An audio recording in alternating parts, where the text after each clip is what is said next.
नमो विष्णुपादाय कृष्णपृष्ठाय भूतले श्रीमते कृतदासज्योतिकारी इति नामिने।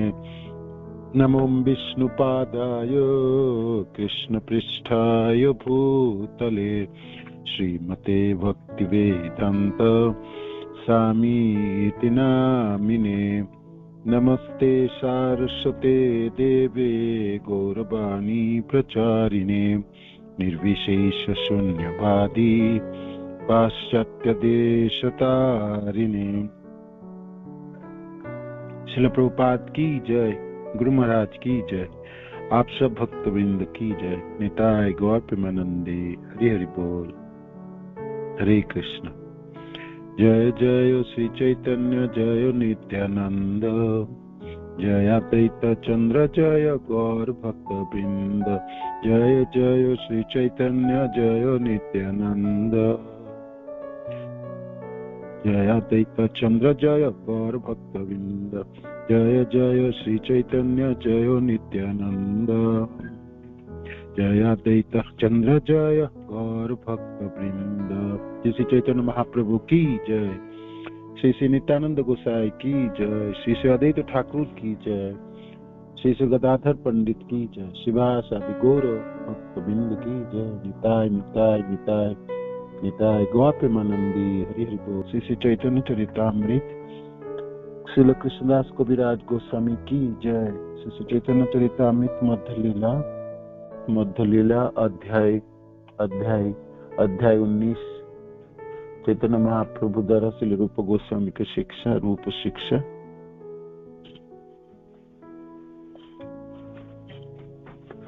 और श्लोक संख्या हमने 180 पे पहुंचे, जहां पर हमने स्थायी भाव के साथ बाकी 4 अतिरिक्त भावों की वर्णन हो रहे हैं, वहां प्रभु बताए।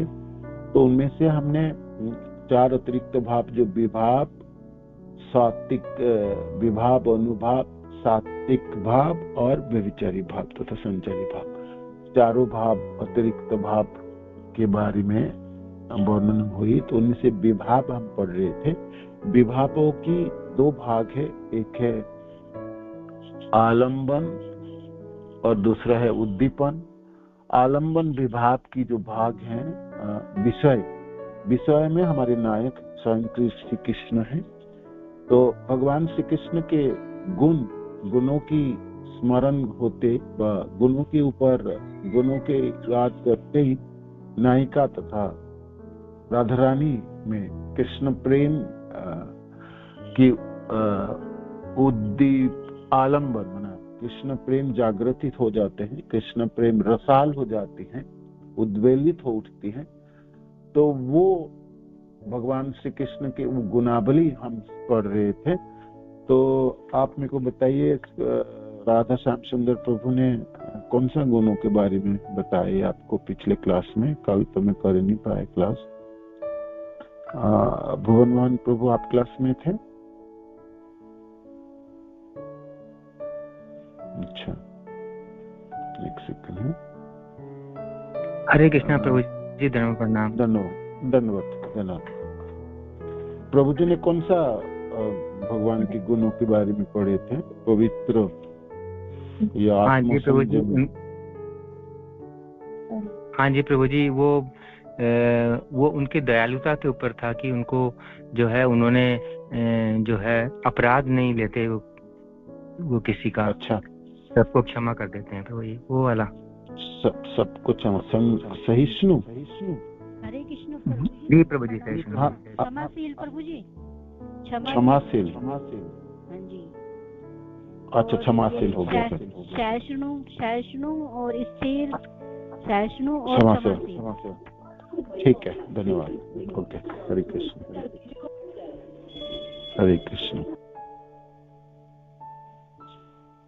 तो हमारे कृष्ण के अनेकों गुण हैं, तो 64 गुणों की यहाँ पर वर्णन है।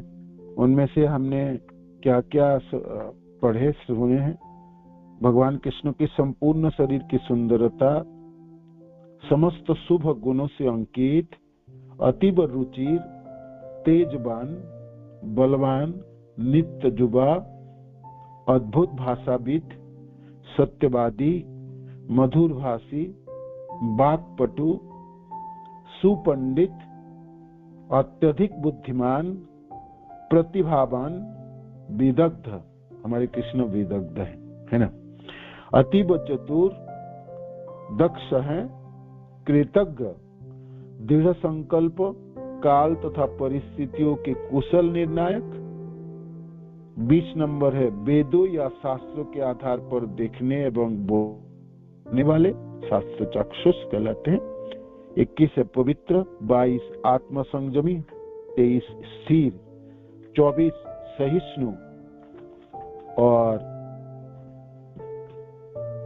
25 है क्षमाशील। याद पड़ेंगे, ठीक है। भगवान क्षमावान व क्षमाशील है ना, क्षमावान या क्षमाशील, ठीक है ना। तो जब भी आपके पास समय होंगे, थोड़ा थोड़ा करके आप इसको पढ़ेंगे, स्मरण मनन करेंगे। भक्ति रसामृत सिंधु ग्रंथ तो हमको हर 3 महीने में एक बार करके पढ़नी चाहिए, है ना। तो आप देखेंगे आपके हृदय भर उठेंगे, है ना। और कृष्ण प्रेम के आस्वादन, भगवान श्री कृष्ण के गुणों को स्मरण करने से प्रेमों के आस्वादन आप कर सकते हैं, है ना। तो चलिए आज हम पढ़ते हैं क्षमाशील, है ना। क्षमाशील, क्षमाशील या क्षमावान। जो व्यक्ति अपने विपक्षी के सब अपराधों को सहन कर सकता है, जो व्यक्ति अपने विपक्षी के सब अपराधों को सहन कर सकता है, क्षमावान या क्षमाशील कहलाता है। तो क्षमावान या क्षमाशील कौन है? जो व्यक्ति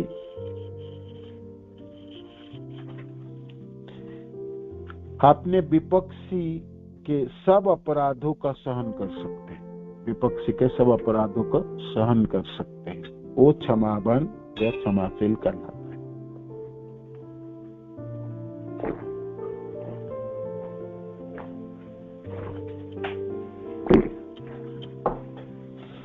तो विपक्ष की बात है, निजी जनों की, प्रेमी जनों की बात नहीं है। जो दूसरी तरफ खड़े हैं, माने जो शत्रुवत व्यवहार करते हैं, कृष्ण को शत्रु मानते हैं, है ना, या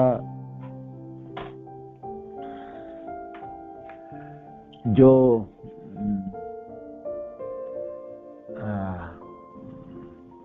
प्रियजन नहीं बने, है ना, या प्रेमिक जनों में जिनकी गिनती नहीं है, उन सबों की, अपने प्रियजनों की तो भगवान वो तो अपराध क्षमा कर ही देते हैं, वो तो, उससे तो कोई संदेह नहीं। किंतु विपरीत स्तर में खड़े हैं, जैसे हम सब साधक जन है ना, हम भगवान से प्रेम नहीं करते हैं, या करते भी है तो थोड़ा बहुत कभी कभी कर लिया, है ना। कभी कभी बहुत अच्छी तरह से माला जप लेते हैं, भागवत श्रवण कर लेते, तो थोड़ा प्रेम जाग जाते हैं, भाव हृदय में जाग जाती है ना। तो कभी कभी मन में करता, हाँ भगवान कृष्ण से तो प्रेम करना चाहिए, है ना। वो व्यक्ति तो हर तरह से योग्य है, करनी ही चाहिए, क्यों नहीं करनी चाहिए, है ना। करेंगे, है ना, आज से मैं शुरू करूंगा। ऐसे हमने कभी कभी संकल्प भी ले लेते, तो कुछ दिन तक तो कर भी पाते हैं, मनन कर भी पाते हैं, और फिर भूल जाते हैं कुछ दिनों के बाद, फिर पुनः उसी का भोगा, फिर दोबारा उसी में वापस चले जाते हैं। तो फिर हम तो भाई दूसरे पक्ष में ही खड़े, है ना, कृष्णों की टोली में तो हम हैं। क्या बोलते हैं आप सब लोग, है ना। देखो आप बोल पाओ तो अपने आप को अच्छे है, आप भाग्यवान में से भाग्यवान हो तो सीने पे हाथ रख के बोलो, जय कृष्ण, हम तो आपके टोली के हैं, माने आपके साथ के हैं, हम तो विपक्ष में रहने वाला है। किंतु हमारी जीवन यात्रा से और हमारी परिस्थितियों से हम विपक्ष की तरफ ही खड़े हैं, तो हमारे अनेकों अपराध होते हैं, अनेकों दोष है, अनेकों अवहेलनाएं हैं। हम कृष्ण के प्रति ना कृतज्ञ हैं, ना कृष्ण को हम अपने धन्यवाद ज्ञापन करते हैं। अनेकों सेवा हमारी करते हैं कृष्ण, हर सब कुछ उन्हीं के द्वारा प्रदत्त है, तभी भी हम मानते थोड़ी है ना। कभी कभी हम भक्तों के समाज में बोल देते हैं, ना बोले तो लोग सोचेंगे देखो भाई कृष्ण भक्त होके भी कृष्ण के प्रति कृतज्ञता ज्ञापन नहीं कर रहा है ना। तो हम खूब अच्छी तरह से जानते हैं, तो हमारी अनेकों अपराध है ना कृष्ण के प्रति, तो फिर क्षमा करेंगे कृष्ण। तो ये गुनाबली है, कृष्ण क्षमावान है तथा क्षमाशील है। विपरीत विपक्षी के सब अपराधों को सहन कर सकता है, वह क्षमावान व क्षमाशील कहलाता है। भगवान कृष्ण की क्षमाशीलता का वर्णन शिशुपाल वध में मिलता है कि किस तरह वे शिशुपाल के वध को टालते रहे, है ना। शिशुपाल के वध को टालते रहे। शिशुपाल चेदी राज्य के राजा था, यद्यपि वह कृष्ण का मौसेरा भाई था। कृष्ण के मौसेरा भाई था, है ना। देवकी माता के बहन के थे, है ना। तो मौसेरा भाई माने मासी के हुआ ना पुत्र, है। तो किंतु वह कृष्ण के सदैव देश रखता था। जब भी दोनों मिलते, शिशुपाल कृष्ण को अपमानित करने की ताक में रहता और जितने ही शक्ति थी भद्दी भद्दी बातें करता। भद्दी भद्दी बातें माने गाली गलौज करता। शिशुपाल की एक ही काम था, सुबह उठ के कृष्ण को गाली देना और रात के सोते समय गाली देते हुए सोता।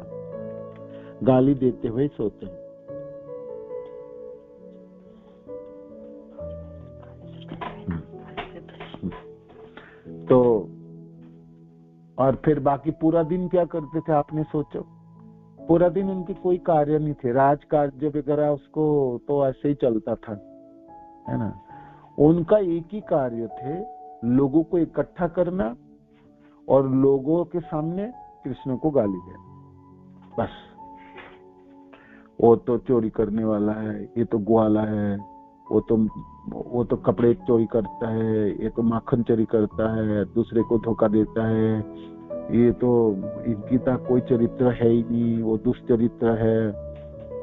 माने भद्दी भद्दी जितनी गाली देना था उतनी गाली देता था। और लोगों को इकट्ठा करके, जैसे हम लोग प्रचार करते हैं ना, प्रचार करने जाते, कृष्ण कथा कृष्ण भक्ति के बारे में बताते, वो सब लोगों को इकट्ठा करता था कृष्ण की दुष्प्रचार करने के लिए, है ना। भद्दी भद्दी गाली देना। और तब भगवान कृष्ण द्वारकाधीश के रूप में इस संसार में विराजमान है ना। उनकी महिमा सर्वत्र प्रकाशित है, विराजित है, और सब जगह के लोग मानते हैं, है ना, कृष्ण की वीरता, भगवान कृष्ण की सुंदरता, कृष्ण की सब कुछ, है ना। जो आश्चर्य है उनकी विदग्धता, उनकी ज्ञान, सब कुछ सब लोग मानते थे। किंतु इनकी काम था प्रतिकूल प्रचार करना, है ना।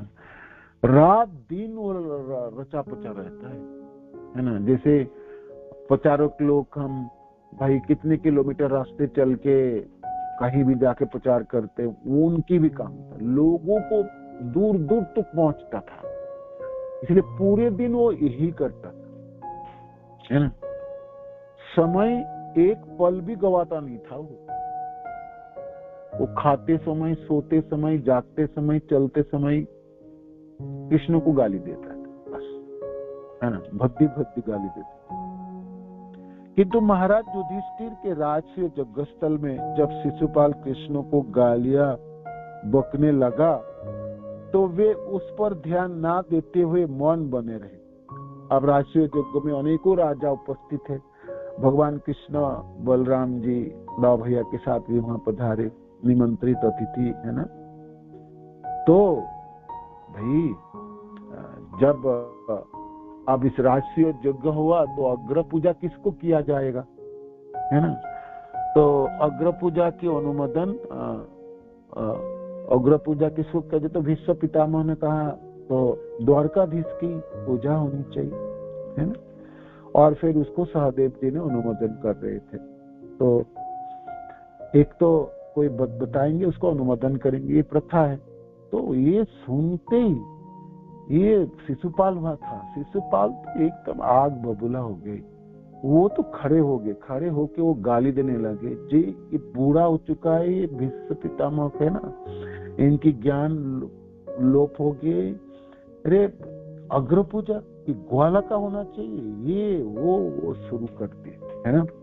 तो ये आपकी वो अपनी झांकी है राजस्व यज्ञ की। आप सोचिए, एक तरफ भगवान बैठे हैं अपने भाई, अपने दाऊ भैया के साथ, कितनी सुंदर है, उसकी वर्णन भी हमने सुने। जे भाई राजस्व यज्ञ की उपस्थित समस्त लोगों को देख रहे थे, जी इतनी सुंदर विधाता ने कैसे बनाए। वह विधाता के बनाने की जितनी कौशल था सब तो इन्हीं में लगा दिए। भगवान कृष्ण के सब दर्शन कर रहे थे और सबने सराहना कर रहे थे, है ना। किंतु शिशुपाल जल रहे थे अंदर से। जे इनकी तो अब तो मैं इनकी इस भरी सभा में मैं कृष्ण को गाली दे पाऊं, और उनको मौका मिल गया जब अनुमोदन हो रहे थे। इस सहदेव की बुद्धि मारा गया, ये तो बच्चा है, इनको तो पता ही नहीं है। किंतु भीष्म पितामह को तो पता होना चाहिए, वो तो बुजुर्ग व्यक्ति है, उनको तो पता होना है। अरे भाई आप अपनी पूजा करा लो, कम से कम वो मैं मान लेता हूँ, नहीं तो आपको और कोई दिखाई नहीं दिए, आपको इस ग्वाला को ही मिला था। वो इनकी क्या औकात है, इनकी ये है, वो है, वो है, वो है, बोलना शुरू कर। अब वो तो ढूंढ ही रहा था, ये भाई एक बार कब मौका मिले, है ना। तो हम सब प्रचारक, हम कृष्ण भक्त जनों को हम ढूंढते हैं कब मौका मिले मैं भगवान कृष्ण के बारे में कुछ बोल पाऊं, है ना। तो भाई हम मौका ढूंढते हैं, हम अनेकों जगह में जाते हैं, रास्ते में लोग इकट्ठा हो जाए, बातें करते हैं, है ना। शिशुपाल तो यही ढूंढ रहा था कि कब मैं इसकी गाली देना प्रारंभ करूं, है ना। तो कृष्ण की गालियां बकने लगे तो वो उस पर ध्यान ना देते हुए मौन बने रहे। भगवान कृष्ण ने सोचा छोड़ो यार, कौन ध्यान देता है, चुप रहो, है ना, ये तो पागल है, तो बोलता ही रहता है। किंतु राजा है, द्वारकाधीश के रूप में भगवान कोई ग्वाला वगैरह नहीं है, वैसे नहीं है, वो एक प्रांत की राजा है ना, उनकी एक सम्मान है। और राजस्व यज्ञ समस्त क्षत्रिय राजाओं की समावेश है और वो निमंत्रित अतिथि है। किंतु तभी भी भगवान मौन रहे, जे नहीं बोलते रहो, ठीक है, बोलने दो। भगवान सहन करके मौन रहे थे। जगस्थल के कुछ लोग शिशुपाल को मार डालने के लिए उद्यत हुए, किंतु कृष्ण ने उन्हें रोक दिया। जब वो बकने लगे, भद्दी गाली देखने लगे, तो भीमसेन ने एकदम आग बबूला हो गया। उन्होंने सोचा जी इसको तो काट ही देते, है ना। वो कृष्ण के अपमान करते, बहुत सारे राजा थे वहां पर, अनेकों राजा थे, कृष्ण के अपमान क्यों सहन करेंगे, है ना। हम सब भक्तजन क्या सीखते, जब भाई कृष्ण को कोई अपमान करेगा ना, कृष्ण के बारे में कोई बातें आन फान बात हो रहे, एक तो कान बंद कर लो, सुनो मत, और वहां से, और आपकी शक्ति है तो उस व्यक्ति के जीवा काट डालो, है ना। भगवान कृष्ण के बारे में कोई गलत बोलता है, अपमान करता है, या कृष्ण भक्तजनों के बारे में कोई आलोचना करता है, तो उसमें हमारी भक्ति नष्ट हो जाएंगे, हमारे सब सुकृति नष्ट हो जाएंगे। तो क्या करना, उस सभा को ही छोड़ देना चाहिए, या आपके पास शक्ति है उस व्यक्ति को तो जीवा काट डालो, माने मार डालो उनको, है ना। तो इसीलिए वहां पर क्षत्रिय राजा थे कुछ कुछ, सब लोग क्यों सहन करेंगे। शिशुपाल, तू अपने घरों में बोलते रह, तू अपने निजी जनों के बीच में बोलते रह, तेरी चापलूसी कोई करे तब तो सुने, अब बाकी लोग क्यों सुने। कोई लोग, कोई राजा तो खड़े हो गया और कहते थे इसको तो मार दिया जाए, है ना, ये भगवान के द्रोही है, कृष्ण के द्रोही है, तो अपमान कर रहे हैं, इनको सहन क्यों करें हम, इनको तो मार दिया जाए, मार। जो भी खड़े होते थे मारने के लिए बोलता था, भगवान इशारा से रुक जाओ, भगवान ने आंखों की इशारा से जा बैठ जाइए, वो अपमान मेरी कर रहा है, किंतु क्षमा करना है, माने क्षमा कर रहे थे कृष्ण, बैठा रहे थे।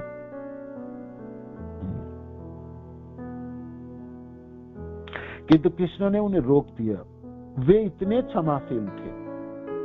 ऐसा कहा जाता है कि जब बादल गरजते हैं तो बलशाली सिंह अपनी घोर गर्जना से उसका उत्तर देता है। बादल गरजता है ना, तो सिंह समझता है मेरा कोई प्रतिद्वंदी आ गया, तो जितनी गर्जना होता है ना, सिंह उतनी गरजता है। वो बेचारा पशु है ना, उसको पता ही नहीं है जो कौन गरजता है। तो इस प्रकार है ना होता है। किंतु जब मूर्ख सियार आवाज करते हैं तो सिंह उस और ध्यान भी नहीं देता, है ना। तो सियार जब गरजते हैं, सिंह को पता है ये तो इसका किया गरजना है, ये तो फालतू की गरजता है, तो उसमें सिंह गरज नहीं है। किंतु बादल गरजेंगे ना, तो बादल की गर्जना में एक महत्वता है। तो आपने समदर्शी लोगों के लिए गर्जना होना चाहिए। ये सियार गरजाता है तो उसके क्या, उसको मुंह क्यों लगना है। तो भगवान क्षमा कर रहे थे, है ना, क्षमा दान प्रदान कर रहे थे। और जो राजा उठ के खड़े होके बोल रहे थे जिसको मार दिया जाए, उनको भी उन्होंने कहते थे बैठ जाओ। श्री जमुनाचार्य श्री कृष्ण की क्षमाशीलता की प्रशंसा इन शब्दों में कहते हैं। जमुनाचार्य जी रामानुचार्य की गुरुदेव है ना, दक्षिण भारत के श्री संप्रदाय के आचार्य रामानुचार्य के गुरुदेव जमुनाचार्य, बहुत बड़े भक्त हैं, प्रेमी जनों में से एक है कृष्ण की। हे प्रभु रामचंद्र, आप इतने दयालु हैं कि आपने जानकी के स्तनों पर चोंच मारने वाले कौओं को इसलिए क्षमा कर दिया क्योंकि वह आपके समक्ष नतमस्तक था। ये चित्रकूट में ये लीला हुई ना, वो पत्थर है ना, वो अभी भी विराजमान है और हम गुरुदेव के साथ के दर्शन के। तो एक बार भगवान रामचंद्र सीता माता के साथ वहां पर जो मंदाकिनी है ना नदी, वो उसकी शोभा और वनों की शोभा दर्शन कर रहे थे।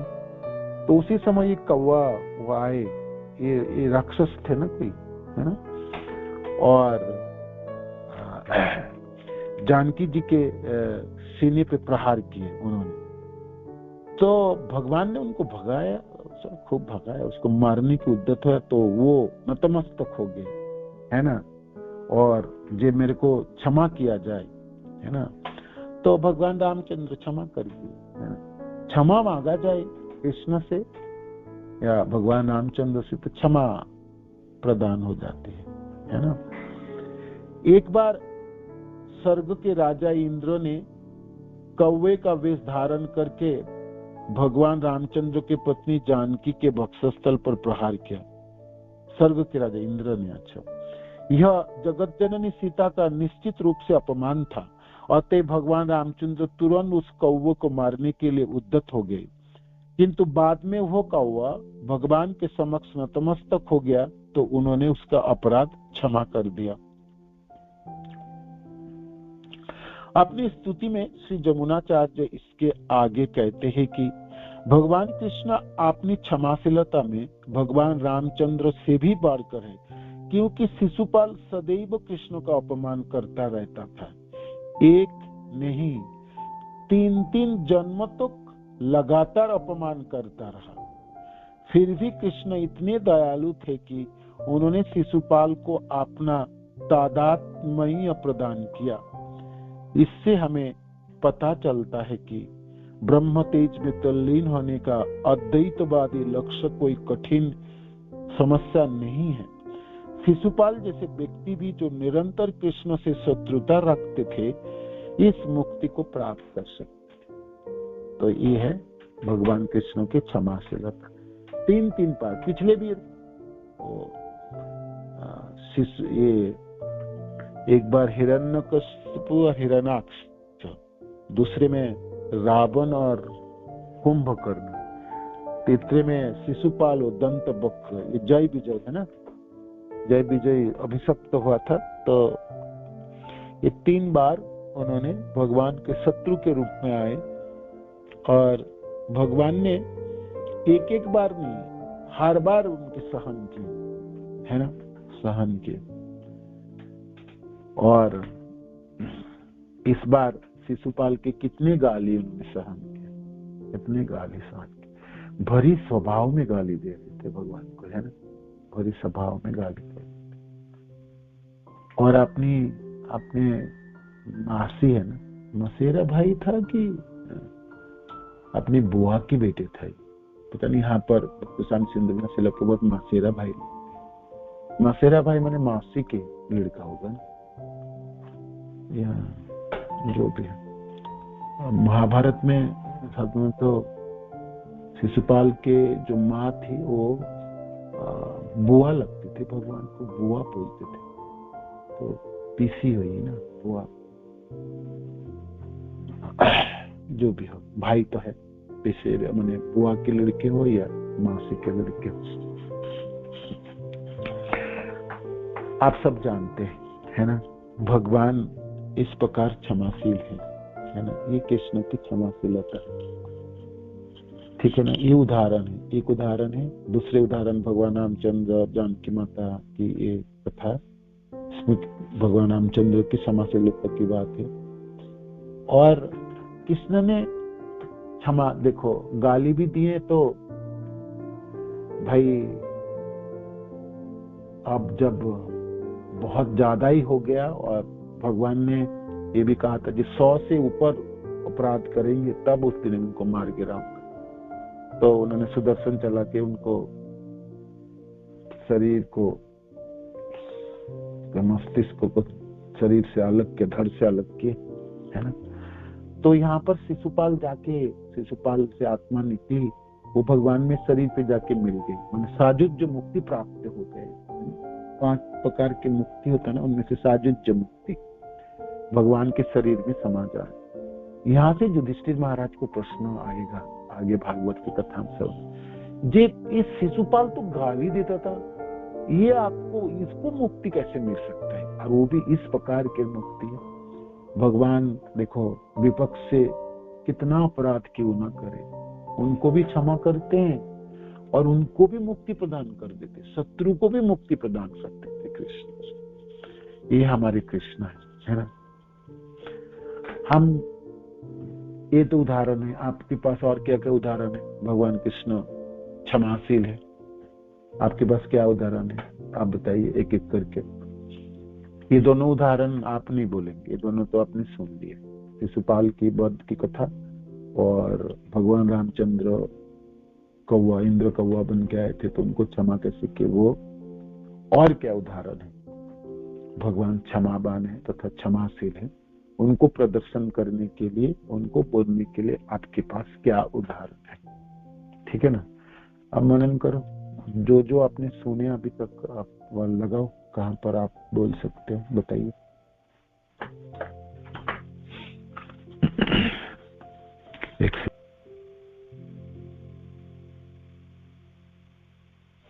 हरे कृष्ण प्रभु जी, दंडवत प्रणाम। यस, दंडवत माता जी, बताइए। पूतना का बोल सकता है, वो पूतना कारकोटक विषिक बिलाया तो भी वो उसको बाद में अपने दाम लेके गया। वो पूतना का माँ का दर्जा दिया, ये भी बोल सकता है प्रभु जी। ये भी बोल सकते, जरूर ये भी बोल सकते हैं। पूतना राक्षसी थी, खेचरी था, है ना, वो उड़ती थी, उड़ के जाती थी, और वो उसको ना बच्चों की खून पीना है, उसे खुराक थी, है ना। तो भगवान को मारने के लिए कालकूट जहर अपने स्तनों में लगा के आई और पिला के मारने वाली थी, है ना। और इस प्रकार नंदालय में घुस भी गई थी। घुसते समय तो सुंदर स्त्री के रूप धारण करके घुसी थी, है ना। और इतनी सुंदर स्त्री के रूप धारण के तो यशोदा मैया सोचा हाय हाय तो लक्ष्मी आगे लगता है ना। तो लाला को गोद में लेंगे तो लाला की आयु बढ़ जाएगी, लाला तो मेरा लाला के ऊपर कोई आशीर्वाद नहीं देगा, कोई आशीर्वाद नहीं। गोद में उठाया और दूध पिलाने के मरने के लिए प्रयास किया, तो आप सब कथा जानते है ना। तो पुतना के दूध भी पी लिए और उनके जान भी पी लिए थे कृष्ण हमारे, है ना। पुतना को जब जलाया गया था, उस राक्षसी के शरीर जब गिरी थी ब्रज में, उसमें से अघोरों की खुशबू आई। भगवान उनके सीने पे लिपट गए थे ना, कृष्ण के स्पर्श प्राप्त हुए थे और भगवान कृष्ण ने दूध पिया। बेशक वो जहर क्यों न लगा के आए, भगवान कृष्ण ने स्पर्श किए होंगे तो फिर क्यों ना अघोरों की खुशबू आएगी, है ना। और फिर उनको माँ के दर्जा मिली, है ना, माँ के दर्जा में भगवान उनकी सारे चीज क्षमा कर दी, है ना। भगवान तो देखे ही नहीं था जी, ये तो मारने आए थे। अहो बकियान स्तन काल कूटा जिघांसया अपयात अपि असात लेभे गतिम धात्री उचिताम ततन्या कंबादया शरणम ब्रजे मान। ये उदाहरण दयालु की आता है, भगवान के दया गुणों की उदाहरण होती है, किंतु इसमें क्षमा गुणों की भी उदाहरण होगी, क्षमा की भी है। उन्होंने क्षमा की है ना, राक्षसी की समस्त जिज्ञासा, प्रचंड जिज्ञासा था, प्रतिहिंसा थी, मार गिराने की बच्चे को, है ना। किंतु भगवान ने सब कुछ क्षमा किए, पुतना की, उनको मुक्ति प्रदान की, उनको तो गोलोक में, है ना, माँ के दर्जा दिए। पुतना की सारूप्य मुक्ति हुई या सालोक्य मुक्ति हुई, सालोक्य, है ना, अद्भुत है। ऐसे राक्षस जनों को तो साजिद जो मुक्ति होती है, ये तो पुतना के लिए तो भगवान ऐसा कृपा किया, ऐसी कृपा की। इसलिए तो उद्धव जी रो रहे थे जब विदुर जी को कथा सुना रहे थे, जैसे दयालु भगवान को छोड़ के हम कहाँ जाएंगे, किसके पास जाए, हम कहाँ जाए विदुर, कहाँ जाए। कंबा दयालु, है ना, कंबा दयालु। तो एक उदाहरण हो सकता है, एक उदाहरण हो सकता है। और कोई प्रणाम। हरे कृष्ण प्रभु जी। काली नाग का भी हो सकता है ना, काली नाग जो यमुना में, यमुना के पानी को जहरीला बना दिया था उसने। हाँ, काली नाग को तो मारना ही था, ये बाब उदाहरण हो सकता है, ये भी एक उदाहरण। कालिया नाग की उदाहरण, हाँ, ये भी एक उदाहरण क्षमाशीलता की होगी। कालिया का गलती छोटा मोटा ना थी, सारे गोप सखा मर गए थे शरीरों को विष जल पी के, और सारे गाय बछड़े सब शरीर छोड़ दिए थे, है ना। और तो और वहां के आसपास के सब पेड़ पौधे सब झुलस गए थे। तो कालिया की बहुत गलती थी, बहुत बड़ी अपराध थे, है ना। भगवान सचमुच वो तो उसको मारना ही चाहिए था, है ना, मारना, तभी भी भगवान क्षमा किए, है ना। भगवान की क्षमाशीलता के उदाहरण है ये, है ना। कालिया का गलती माफ नहीं थे, है ना, बिल्कुल माफ देने वाले नहीं, तो भगवान ने उनको बचाया। हाँ, इनमें से ये कहते थे कालिया की जो पत्नी थे, नाग पत्नियां थे, उन्होंने बहुत प्रार्थना की कृष्ण से, वो सब लोग भक्तिहीन थे, है ना। इस वजह से भगवान ने छोड़ दिए, तभी भी भगवान की क्षमाशीलता की उदाहरण है, भगवान ने क्षमा भी किया, क्षमावान है कृष्ण, इसका भी एक उदाहरण होगी, इसका भी एक उदाहरण होगी, ठीक है। और कोई? हरे कृष्ण प्रभु जी, दंडवत प्रणाम। धन्यवाद जी, बताइए। प्रभु जी, जब भगवान राम समुद्र से सेतु बनाने के लिए रास्ता मांग रहे थे, तो समुद्र ने रास्ता नहीं दिया, 3 दिन तक भगवान प्रार्थना करते रहे और फिर भगवान को क्रोध आया, पर समुद्र ने क्षमा मांगी तो भगवान ने क्षमा कर दिया। ये सुंदर है, ये भी एक उदाहरण है, ये बहुत सुंदर उदाहरण, सही बात है। भगवान ने जब 3 दिन, और समुद्र को पता था जी भगवान, ऐसा नहीं था जो उसको पता ही नहीं था, है ना, जानबूझ के भाई वो अज्ञान थे और अज्ञानों के अंधकार में थे, ऐसा भी नहीं था। तो जब भगवान ने धनुष उठाई तो उन्होंने आके क्षमा मांगे तो क्षमा कर दी, है ना, भगवान रामचंद्र क्षमा कर दिए। एक उदाहरण है क्षमाशीलता की उदाहरण। और कोई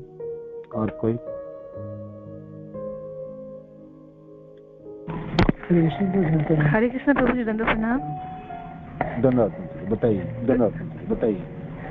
प्रभु जी, जब कैकेयी माता ने एक तरह से जब उनको वनवास के लिए बोला तो उन्होंने अपराध नहीं लिया और एक तरह से उनको बोला कि क्यों आपने पिताजी को परेशान किया, आप मुझसे ही कह देते, तो एक तरह से उन्होंने क्षमा ही कर दिया कैकेयी मैया को। क्या ये हो सकता है प्रभु जी? ये भी हो सकता है माता, जरूर हो सकता है, क्यों नहीं। हाँ, एक तरह से तो क्षमा ही किया, है ना, क्षमा ही किया। एक उदाहरण हो सकता है, जरूर हो सकता है। और यस प्रभु जी, प्रभु जी, चैतन्य महाप्रभु की लीला में एक रामचंद्र पुरी थे, तो वो हमेशा चैतन्य महाप्रभु में दोष निकालते थे, उनकी अपमान करते, उनकी निंदा करते थे।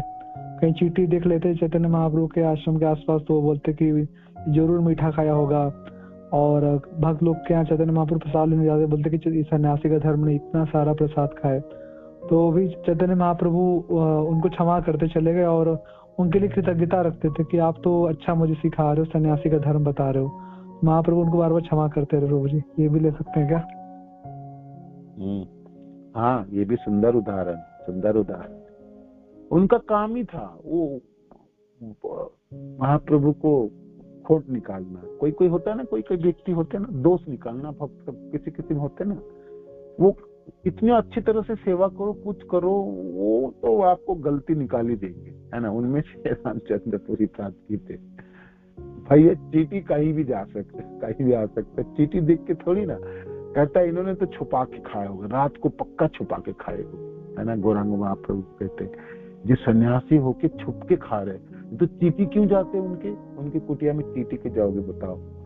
चींटी तो कहीं भी पहुंच सकता है।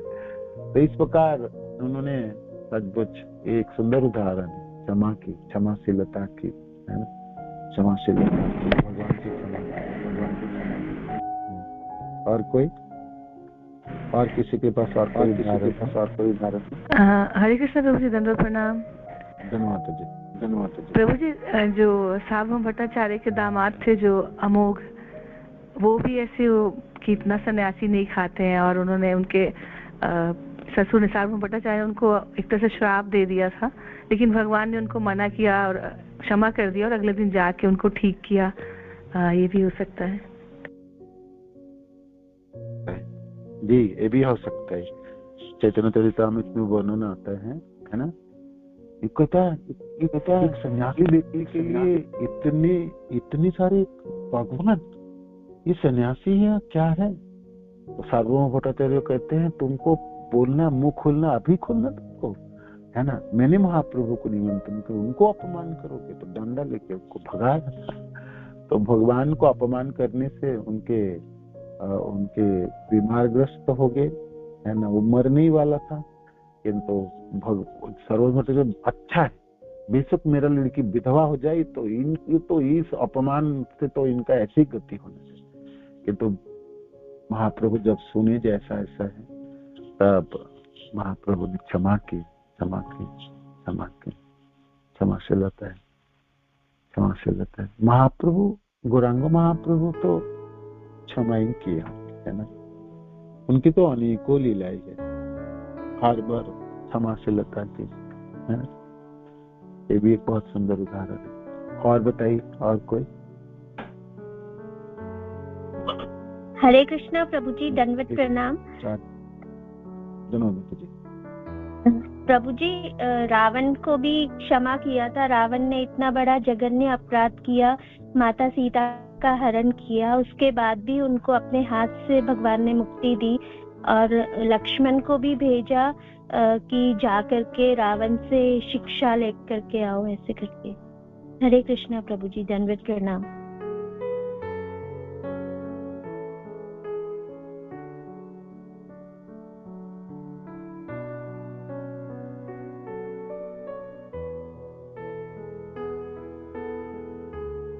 आप बहुत सुंदर उदाहरण दिए। ये भी आप नाम बताइए अपना।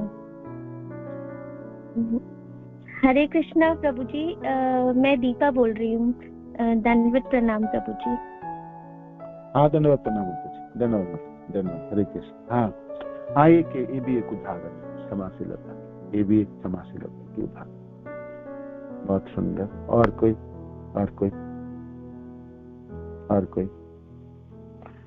अब आप बताइए, इसमें क्षमाबान की संख्या में ये आए थे कि भाई जो व्यक्ति अपने विपक्षी के सब अपराधों को सहन कर सकता है वह क्षमाबान या क्षमाशील कहलाता है ना। भाई विपक्ष में तो हम लोग भी खड़े नहीं है ना, हम सब खड़े तो हैं। तो हमने कितने अपराध किए होंगे कृष्ण के?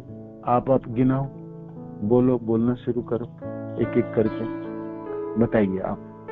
अब तो आपने ये सब बताइए, कालिया ने किया, कौवे ने किया, भाई शिशुपाल ने किया, सब लोगों ने किया। अब बारी हमारी है। बोलो जी, बोलो, हमने क्या अपराध किया और कब कब किया हमने? आप बोलिए, सब एक एक करके बोलिए। हरे कृष्णा प्रभु जी, धन्यवाद। बताइए। बहुत अनगिनत अपराध है प्रभु जी, वो लोगों का तो गिनत अपराध है, हमारा तो मेरी तो अनगिनत अपराध है। मतलब रोज रोज तो कितना अपराध करता है पता ही नहीं होता वैष्णव का। मतलब बिना मन में भी आया तो अपराधी होता है, मन में कितना कितना विचार आ जाती है, कृष्ण के बिना कितना कितना विचार आ जाते हैं। वो सारा अनगिनत, मेरे लिए तो अनगिनत ही अपराध है प्रभु जी, वो गिन भी नहीं सकता ऐसा। हरे कृष्ण प्रभु जी। हरे कृष्ण। सही बात है माता जी, मेरे लिए तो अनगिनत अपराध है कृष्ण। मैंने तो कितनी अपराध किया आपके तरफ। पहली तो ठीक है, चलिए भुवन, आप बताइए, आप बोल रहे थे। हरे कृष्ण प्रभु जी, धर्म प्रणाम प्रभु जी। से हम तो प्रतिदिन ही हमसे अपराध होते हैं प्रभु जी। सबसे पहले तो जब सुबह उठ के हम माला करते हैं उसी में हमसे अपराध हो जाते हैं कि हम जो है ध्यान पूर्वक माला नहीं कर पाते, शुद्ध माला नहीं कर पाते, प्रयत्न करने के बावजूद भी जो है त्रुटियां रह जाती हैं हमारी माला में। फिर दिनचर्या जब हमारी शुरू होती है तो हम कभी किसी से बुराई सुनते हैं किसी की, तो ये भी क्या अपराध होता है। वैष्णव अपराध भी हम करते हैं और भगवान की सेवा में जो त्रुटियां होती हैं उसका अपराध भी हमसे होता है। और हमारी सोच में जो लोगों के प्रति जो सोच में हम उनकी कमियां देखने का प्रयास करते हैं प्रभु जी, तो वो भी एक हमारा अपराध ही है प्रभु जी। तो अपराध की तो हमारी सूची इतनी लंबी है, लेकिन फिर भी भगवान इतने दयामय है, इतने करुणामय है कि उन्होंने अपनी सेवा में हमें लगा रखा है ताकि हमारे जो चेतना शुद्ध हो सके प्रभु जी। तो ये इसलिए जो भगवान श्री कृष्ण हमारे प्रति भी क्षमाशील है प्रभु जी, बहुत दयालु है। हरे कृष्ण, धर्म प्रणाम। हरे कृष्ण प्रभु जी, धन्यवाद प्रणाम। प्रभु जी, ना चाहते हुए हो ही जाते हैं। और जैसे हम किसी में कमी देखते हैं, कमी उनमें नहीं होती, कमी हमारे अंदर है। हमें अपनी कमियों को सुधारना चाहिए, क्योंकि हम दूसरे की कमी देखते हैं, दूसरों की नहीं, हमारे अंदर कमी है।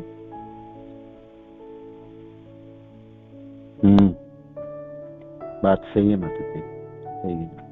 चलो जी, आज हमारी बारी है बोलने के लिए। हम शिशुपाल के बारे में क्या बोले, है ना? बोलो जी, बोलो, आज बोलो और बताइए, और बताइए। हरे कृष्णा प्रभु जी, धन्यवाद प्रणाम। प्रभु जी, भगवान से द्वेष करके इस संसार में सबसे पहले तो यही हमारी कमी है, और संसार में आने के बावजूद भी सुधारने का प्रयास नहीं किया। वो तो चलो फिर भी ठीक है, इवन भक्ति में आ गए तो वो भी हमसे अपराध होते रहते हैं, दूसरों की कमियां ये वो सब चलता रहता है। तो वो कहते हैं अनजाने में जो हो गया तो कोई बात नहीं, भक्ति में आने के बावजूद भी कर देते हैं। तो प्रभु जी अनगिनत अपराध है। गौनताई सेविका माता जी बिल्कुल सही कह रही हैं, अनगिनत अपराध करते हैं हम। बस हम प्रार्थना ही कर सकते हैं क्षमा के लिए और गुरुजनों की शरण में जा सकते हैं ताकि वो हमारा उद्धार कर सके। हरे कृष्ण प्रभु जी, दंडों प्रणाम।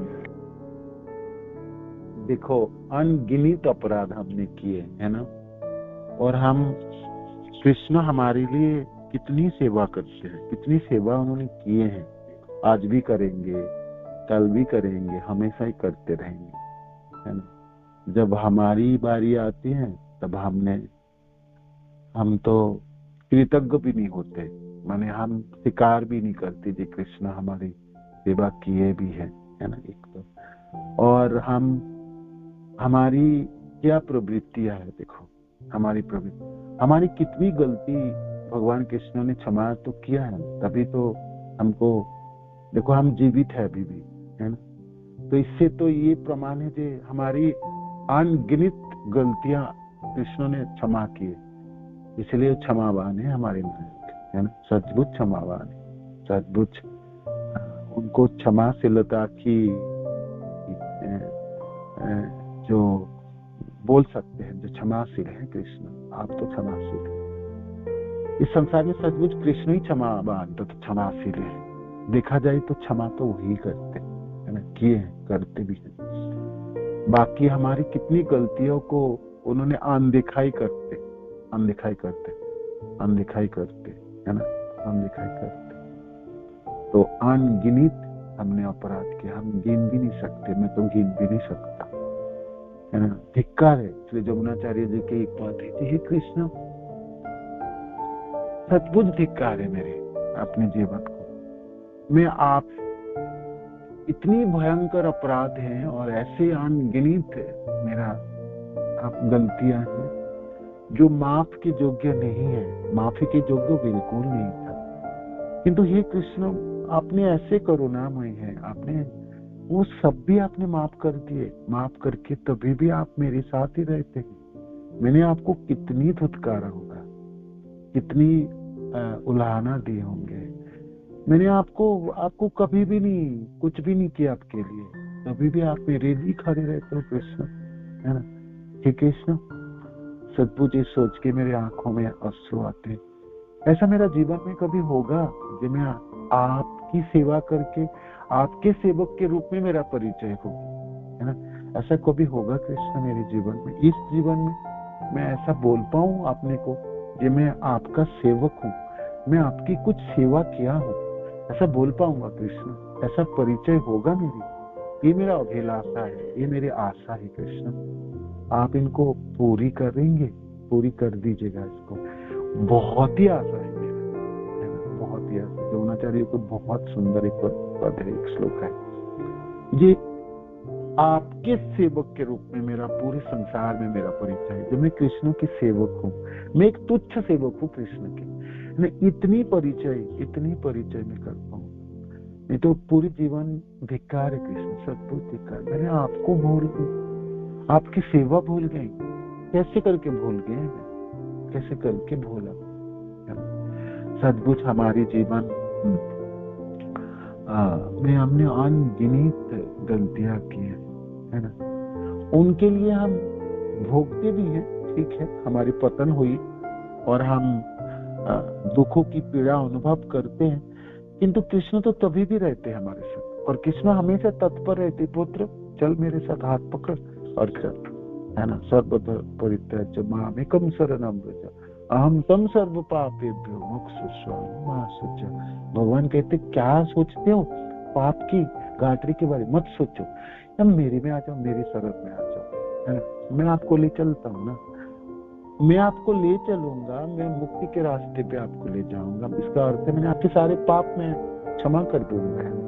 भगवान तभी भी कितना पाप से पापी, है ना, पाप करते रहूंगा, कितनी गलतियां करते रहूंगा, तभी भगवान क्षमा करते रहेंगे, है ना। हम पाप करते करते थकेंगे नहीं और वो क्षमा करते करते थकेंगे, है ना। ये हमारे कृष्ण है ना, कृष्ण। हे कृष्ण, सचमुच आप क्षमावान है कृष्ण, आप क्षमावान, आप क्षमावान। आप बहुत सुंदर हैं, आपके होठों की मुस्कान बहुत सुंदर है, किंतु आपके हृदय भी उतनी ही सुंदर है कृष्ण, इतनी ही सुंदर है ना। आपके हृदय में क्षमा है, हर गलतियों के लिए आप क्षमा कर देते, सबकी गलती आपने क्षमा कर दी है ना। हे कृष्ण, आप तो अनेकों जन्मों की गलतियां आपने क्षमा की, इस बार यही प्रार्थना है कृष्ण, गलतियां तो मैं कर ही रहा हूँ, करते रहूंगा है ना, आप क्षमा करते रहेंगे, किंतु मैं इसके लिए मैं कृतज्ञता ज्ञापन करना चाहता हूँ। हे कृष्ण, आपने हमेशा ही क्षमा किया है ना, कम से कम मैं बोल पाऊं मैं इस बार है ना, जो आप क्षमा कर लेते, क्षमा करते है ना। तो फिर आप इतनी बार क्षमा मेरे को करते हैं, मैं दूसरी को गलतियां देख के मैं तिलमिला क्यों जाता, मेरे हृदय में क्यों नहीं भावना जागती है, हम दूसरे को गलतियां क्यों हमने उसको कुदरते रहते हैं और उनको घाव देते हैं और बोलते रहते हैं आपने ये किया वो किया वो किया। उस समय में अपने हाथ सीने में हाथ रख के ये तो बोल पाऊं, हे कृष्ण, मैंने भी तो बहुत गलतियां की, हर बार आपने क्षमा कर दिया। तो मैं जब मेरी बारी आई तो मैं दूसरे को गलतियां देख के मेरे में क्यों इस प्रकार की विभ्रांति शुरू हो जाता, मैं सहन क्यों नहीं कर पाता कृष्ण। ये कृष्ण ये प्रार्थना ही है, एक तो मैं अपनी गलतियों के लिए मैं एहसास करूं, मैं मनन करूं उसके ऊपर, मैं भूल गया, आपने भुला दिए, मेरे को जहाँ पता है आपने सब भुला दिए है ना। अपोहनम है ना, माता स्थिति ज्ञानम अपोहनम, जो भगवान कहते भुलाता हूँ ना, पागल है ना तो पगला गया, मैं ना भुलाऊं तो क्या करेगा है ना, इसलिए भुला देता हूँ। हमारी सारी गलतियां ना भगवान माफ करते हैं, भुला देते हैं। हमने सोचा हमने तो कुछ किया ही नहीं, हे कृष्ण हम तो कोरा है हमारी तो अंदर पाप ही नहीं, आप ही की तरफ गलतियां हो रहा है, आप जल्दी से नहीं पकड़ रहे हो मेरे को है ना, दिख नहीं रहे हो कृष्ण, आप निष्ठुर क्यों बन गए है ना, मेरे को दिखाई नहीं देता, आपको सबको दिखाई देता है, हम उल्हाना देते बिल्कुल नहीं छोड़ते कृष्ण है ना। बारी बोलने की बारी जब आए, भक्त लोग पंचमुखों से बोलता है कृष्ण को, कृष्ण मेरे तरफ नहीं देखना, निष्ठुर बनिए, सबको दिखोगे मेरे को नहीं देखोगे, कहते हैं मेरे को नहीं देखना, पता नहीं उनको उनकी नजर कहाँ पर है, हर लोगों की तरफ उनकी नजर है, मेरी तरफ उनकी नजर क्या हो जाता है, सुख जाता है क्या वो। हम कृष्ण को खूब उल्हाना देते, किंतु देखिए क्या होगा, बताइए देखिए क्या होगा। कृष्ण ने कितनी क्षमा करते हैं, कितनी कृपा करते हैं, हर गलतियां माफ करते हैं, अभी भी तो कर ही रहे है ना, अभी भी कर रहे। तो इसलिए ही प्रार्थना है कृष्ण की, हमारे सबों की प्रार्थना है कि कृष्ण हम एहसास कर पाए, हम कम से कम माने तो सही जब मैं गलतियां करता। भगवान इतना ही चाहते थे तुम मान तो ले, बोल तो सही मेरे सामने कुछ, ये तो क्या पागला, क्या बोलता भी नहीं है, करता भी है और उत्तंड की तरह खड़ा रहता है और अहंकारों से जीता है और मेरे सामने बोलता भी नहीं है ना। एक होता है ना गलतियां करो और गलतियां मानोगी भी नहीं और बोलोगे भी। तो कृष्ण कहते बोल दे यार, तो बोलते क्यों नहीं, मेरे पास आके बोल है ना। सर्वधर्म अहम तम सर्व पापेभ्यो मोक्ष स्वामी महासुच, मैं तुमको पाप से बलि कर दूंगा, बोल तो सही, बोल तो सही। हमारी अहंकार देखो, हम गलतियां भी करेंगे, गलतियां से गलतियां करते हैं और हम सोचते हैं मैं तो बिल्कुल ठीक करता हूँ, मेरे जैसा कोई ना ठीक करता, मेरी जैसा तो कोई ना है ना, बाकी सब लोग गलतियां करते, मैं बिल्कुल ठीक करता हूँ, एकदम परफेक्ट है ना। क्या कृष्ण क्या परफेक्ट, पूरा जीवन ही धोखे में रह गए हम, है कि नहीं। तो ये पगला गए बहुत पागलपन अवस्था है हमारे, हम इतने भूलते हैं, इतने भूले हैं, सब भूल गए। तो जब कृष्ण की क्षमा की बारे में हम पढ़े श्रवण करें तो हमारी पुराना दिन याद आना चाहिए, पुराना जीवन याद आना चाहिए या इसी जीवन की पल ही याद आना चाहिए, दिन ही याद आना चाहिए। हमने कितनी गलतियां की कृष्ण, और भी करते रहूंगा, आप क्षमा करते रहोगे, किंतु मेरे को यही आशा है कम से कम मैं एहसास कर पाऊं, मैं बोल पाऊं जो मैं गलतियां कर रहा हूं, मैं मान पाऊं मैं गलतियां कर रहा हूं। और मेरी हृदय में जब दूसरे की गलतियां होती हैं तब कम से कम आप कितने बार क्षमा किए मेरे को, उतने सोच के मनन करके मैं दूसरे जनों की गलतियों को अनदेखा कर सकूं। इतनी शक्ति और इतनी सामर्थ्य तो ही कृष्ण आप प्रदान कर दीजिएगा। ये क्षमावन और क्षमाशीलों की गुण हमारे नायक कृष्ण में जब साधक के मनों में जागता है, उद्रेक हो जाता है। जब कृष्ण प्रेमी जनों की प्रेम के आस्वादनों के लिए हम पढ़ रहे थे, आप याद रखिएगा, भूलिएगा मत, विभाव की आपकी विभाव की ये उद्दीपन विभाव की विषयों की उदाहरण है, तो उस जगह पे हमें, तो जब भक्तजन इस प्रकार भगवान कृष्ण की क्षमाओं के बारे में मनन करते हैं तो उसके आंखों में अश्रु के अलावा कुछ भी ना होता है। कृष्ण कितनी नालायक, कितनी मैंने गलतियां अपने माफ कर ही रहे हैं और कितना सहन करते हो, अद्भुत सहनशीलता आपने। मैं होता ना, मैं तो कब छोड़ देता है ना, मैं अपने कोई, मेरी इतनी गलतियां मेरे को एहसास होता तो मैं अपने को खुद छोड़ने के लिए तत्पर हो जाता, कि तो आप कभी नहीं छोड़े मेरे को, है ना, और हमेशा पकड़ के रखते। और गलतियों की वजह से मैं कीड़े की जोनी में जाता हूँ, कभी भी आप अपने को स्थानांतरित करके वहां पर भी पहुंच जाते हो, है ना। कभी भी कृष्ण खड़े ही रहते, है ना, खड़े ही रहते। तो क्षमाशीलता और क्षमावान कृष्ण के एक अद्भुत गुण है, जो हमारे कृष्ण की सुंदरता को ज्ञापन करता है। किस चीजों की सुंदरता? उनके हृदय की भावनाओं को वर्णन करती है। कृष्ण के हृदय इतने सुंदर है, बाहर से तो सुंदर ही है, जैसे इस संसार में बहुत सुंदर व्यक्ति है, हम देखते हैं, देखने में बहुत सुंदर है, किंतु किसी किसी का हृदय बहुत कठोर होता है ना। उनकी वार्तालाप सुन के, उनके आचरण देख के आपको पता चलेगा ये इतना सुंदर व्यक्ति क्रूर कैसे हो सकता है। होता है ना, कभी कभी हमने हैरान रह जाते, किंतु हमारे कृष्ण बाहर से भी जितने सुंदर है ना, अंदर से भी उतने ही सुंदर, इतनी सुंदर है, क्षमावान तथा क्षमाशील है ना। आप इनके ऊपर मनन कीजिएगा, अनेकों उदाहरण आपको प्राप्त होगा, तो आप कल थोड़ा सा याद और कर दीजिएगा, ना भी होगा आप मनन कर लीजिएगा, तो उसी से हमारी विभाव की, हमारे नायक की गुणों की जो पढ़ाई है वो पूरी हो जाती है। हम फिर भगवान कृष्ण की कल एक दूसरा गुणों के ऊपर वर्णन करें। श्रील प्रभुपाद की जय, गुरु महाराज की जय, आप सब भक्त जनों की जय। निताय गौतम आनंद, हरि बोल, हरे कृष्ण, धन्यवाद।